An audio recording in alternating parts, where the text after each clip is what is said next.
hace 4 días creo que publicó Cuba Debate, ¿no? Lo que sería el nuevo cronograma legislativo. ¿Qué leyes se vienen? ¿Qué podemos esperar? ¿Qué va a pasar en Cuba legislativamente, institucionalmente? ¿Qué nuevas posibilidades van a tener los ciudadanos para defenderse, para solicitar, para protegerse? ¿Qué nuevas protecciones le va a dar el Estado cubano? Entonces, voy a poner aquí lo que había publicado Cuba Debate, que es el cronograma de las leyes que debían estar en este 2020, que no se realizó. Entonces, lo que ellos explican es que fue debido a la COVID, ¿no? O sea, había una situación donde las personas no podían reunirse, las comisiones que debían desarrollar estas leyes en Cuba, que estaban previstas a partir de la nueva constitución, pues no pudieron hacer la tarea, no pudieron trabajar, y al menos 8 de las 14 que estaban pendientes para el 2020, según Cuba Debate, pues quedaron pendientes. Esto era lo que estaba previsto. Ley de Servicio Exterior, Ley de Organización y Funcionamiento del Consejo de Ministros, funcionamiento del Gobierno Provincial del Poder Popular, la Ley de Revocación, Ley de Organización y Funcionamiento del Consejo de la Administración Municipal. Esta primera parte es cómo funciona el Estado, ¿no? Sí, todas esas sí se aprobaron en las otras sesiones de la Asamblea Nacional. Es decir, incluso cuando el ministro de Justicia explica las razones, dice que se priorizaron esas leyes porque son las que tenían que ver con el funcionamiento del Estado y del gobierno en Cuba, que esa fue la razón por la que se priorizaron esas leyes sobre las otras. Pero yo quería hacer un paréntesis y señalar la aprobación de este cronograma legislativo es un mandato de la Constitución.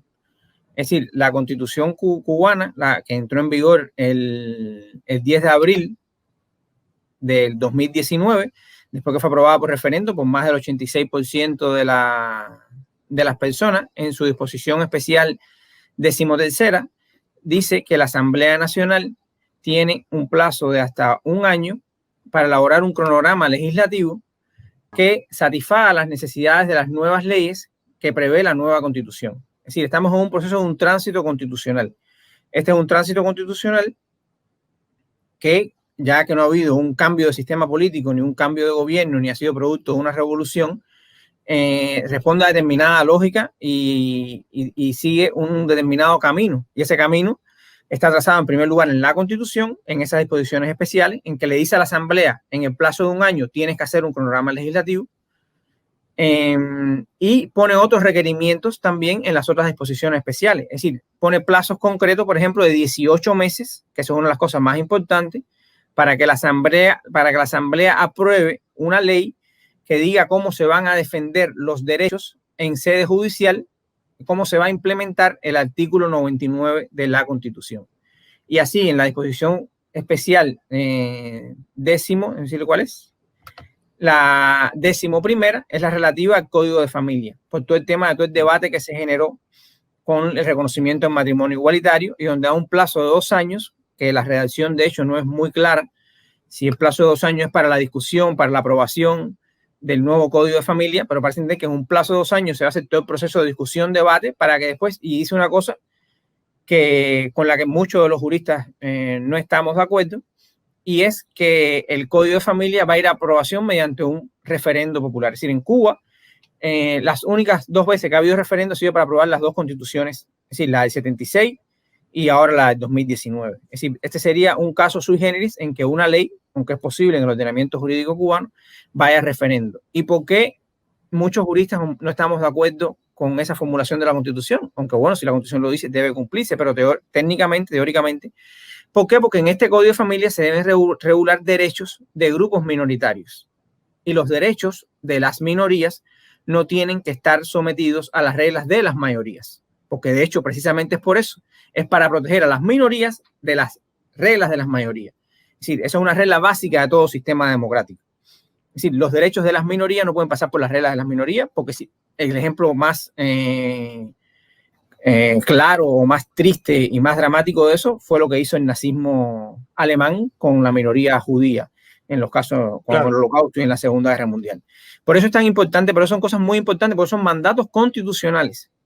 Que una constitución recién aprobada es una constitución aprobada por un proceso iniciado siguiendo los mandatos, es decir, no es una constitución producto, como decía, una transición, de un proceso de cambio, ni nada por el estilo, sino una constitución que está mandatada por acuerdos del máximo órgano supremo de dirección del país, como lo define el artículo 5 de la Constitución, que es el Partido Comunista de Cuba, es decir, los congresos del Partido Comunista de Cuba, y siguiendo todo un proceso en el que supuestamente todos pensábamos que cuando esta Constitución empezaba a hablar de Estado socialista de derecho e incorporaba todos estos elementos bastante avanzados, aunque no tan avanzados como muchos hubiésemos querido, que se abría como una puerta para construir una sociedad más apegada a la ley, quizás de una manera poco ingenua, muchos juristas de los que conozco, que se iba a avanzar en ese sentido. Es decir, había como un camino de esperanza en esa vía. Sí, vamos a resumir. O sea, principalmente este cronograma legislativo es el diseño de cuáles eran las siguientes leyes que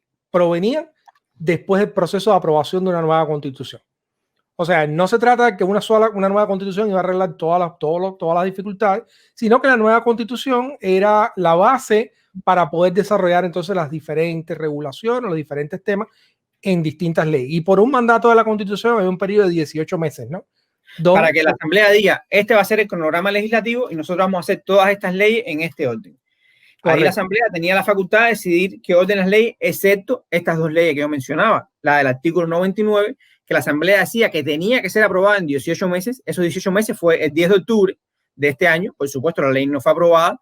Y el tema de la discusión y aprobación del nuevo Código de Familia en un plazo de 2 años. Eso sería el 10 de abril del 2021.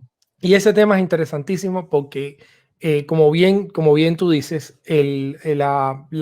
las minorías son eso, minorías. Entonces, si tú vas a pedirle a las mayorías, que en este caso pueden tener prejuicios, pueden tener toda una serie de ideas contrarias a lo que estas minorías consideran que sería su forma digna de vivir, ¿no?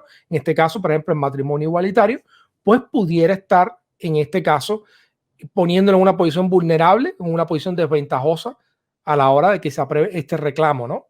Que evidentemente muchos de nosotros consideramos que debe estar ahí, porque no...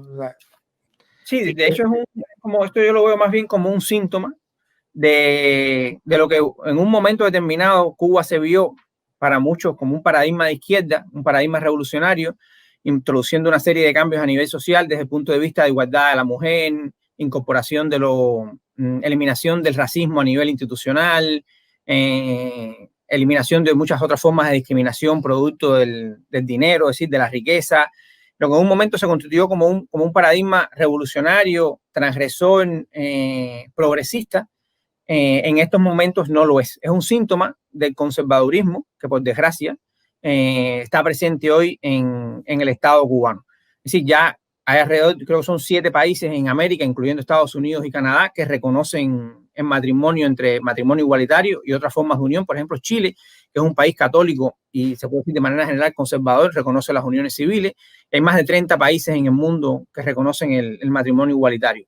Cuba, a pesar de que fue un país muy avanzado, desde mucho antes, incluso las leyes, eso es algo que se estudia poco, aunque hay algunos historiadores lo han hecho. Las leyes que hicieron los mambises eran leyes que fueron mucho más avanzadas para su época, reconocían muchos derechos que no se tenían en aquel momento.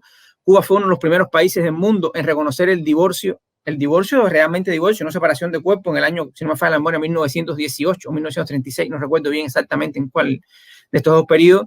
Cuba es uno de los primeros países de América Latina en que reconoce el aborto sin limitaciones, solamente con la limitación de los periodos de tiempo de acuerdo a la ciencia médica. Pero vemos que la burocracia cubana o los que ejercen el poder en Cuba cada vez más se mueven en una dirección conservadora. Más conservador, correcto. Y lo vemos no solamente con el tema de los derechos de la comunidad LGBTQ, y sino solamente, por ejemplo, también con el tema de los derechos de los animales, que es algo tan noble que en todo el mundo se busca, y que en Cuba cada vez se maneja más con un tinte o con un cariz político, se politiza y no se logra avanzar. Vemos ahora que parece que se va a aprobar a principios del año que viene el decreto ley de bienestar animal.